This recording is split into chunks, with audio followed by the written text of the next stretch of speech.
Hello, welcome back. Hope you've checked things out on YouTube, Instagram, Facebook, and wherever you're seeing this right now. This segment, we're going to talk about taxes and how to get rid of a bunch of them. You've seen in the news where other commonwealths and states have proposed ending property tax. That's good. That may be going to happen in Florida first if it hasn't already happened. That's good. But how do we pay for everything if we're not taxing property? And why are we taxing property in the first place if it's ours? Why do we have to keep repaying it after it's been sold to us? There should be a sales tax and then no more. So why do we keep taxing our machines that we get around on every year the same way? We can do things a lot simpler.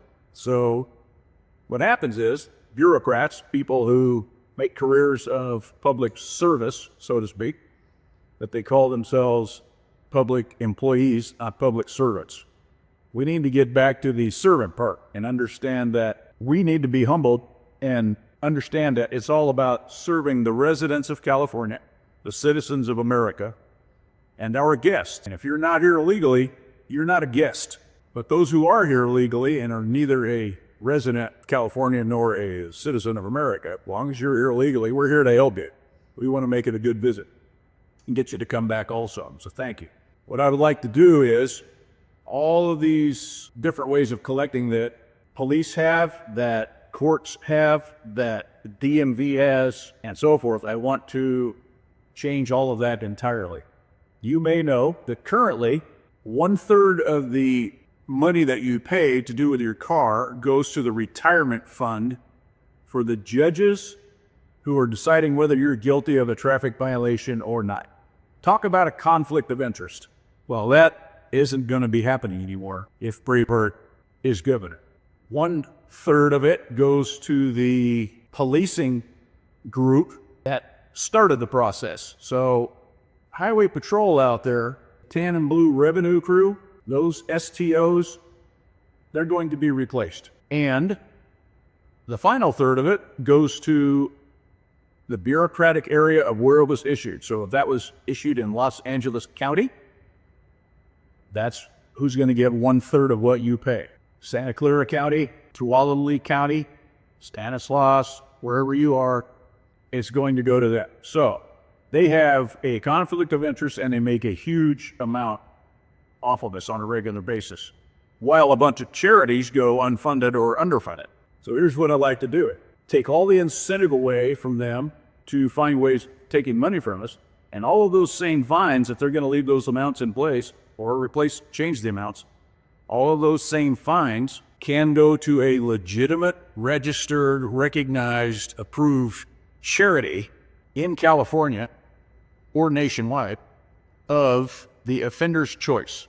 So if we get stopped, which is an arrest, if we get arrested alongside the roadway, we don't have a badge or anything saying that I'm one of them or I'm one of you, we're going to get a ticket, most likely, if we don't have a badge. So we get a fine of, say, $500, $1,000, $1,500, $25,000 in some cases.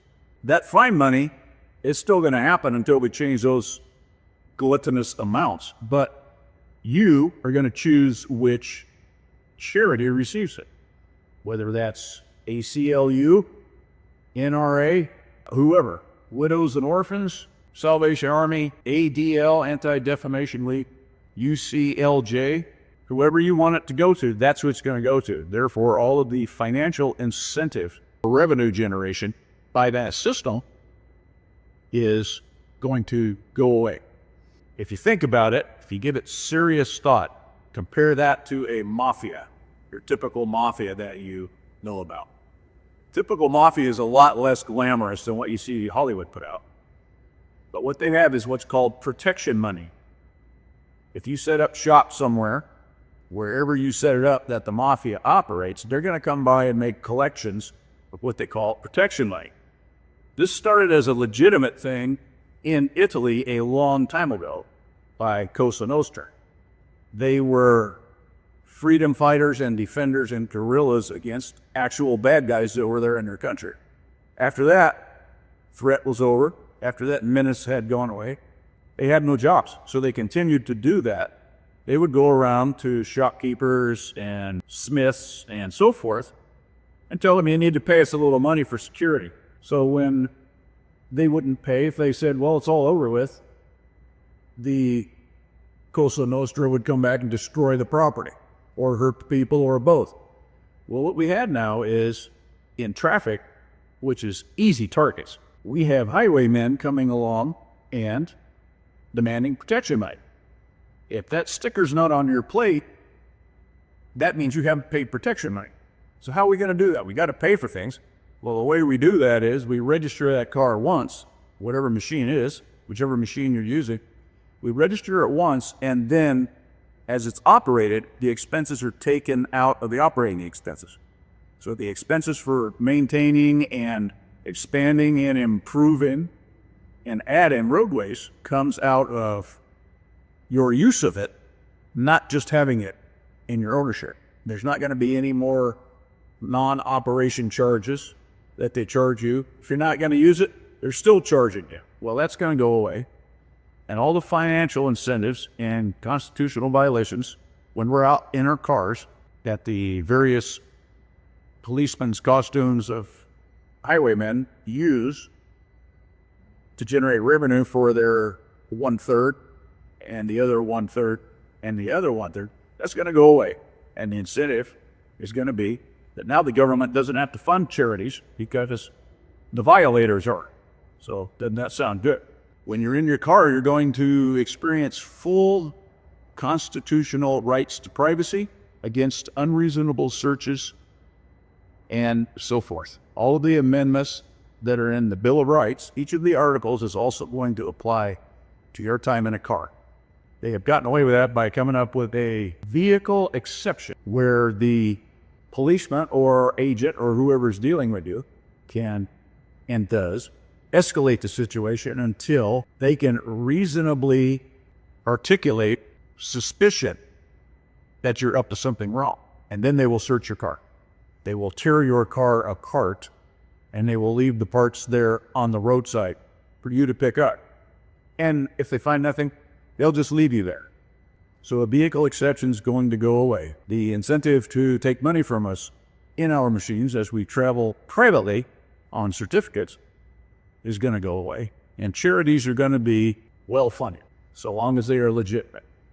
One-time registration for your car, one-time certification for you as a driver, and any money from your driving wrong is going to go to charities. Taxes is how they get us. They add to that with fines, fees, surcharges, assessments, and so forth. They're not going to take your car for civil asset forfeiture or anything else anymore, unless maybe its auction proceeds go to a charity. So if that sounds good to you, good. If not, think about it. But there are better ways to do what's being done and needs to be done that do not allow a conflict of interest for the tan and blue revenue crew. But their time is limited. They're going to be replaced. I'll tell you more about that later. Thanks for tuning in and watching. Yalla bye.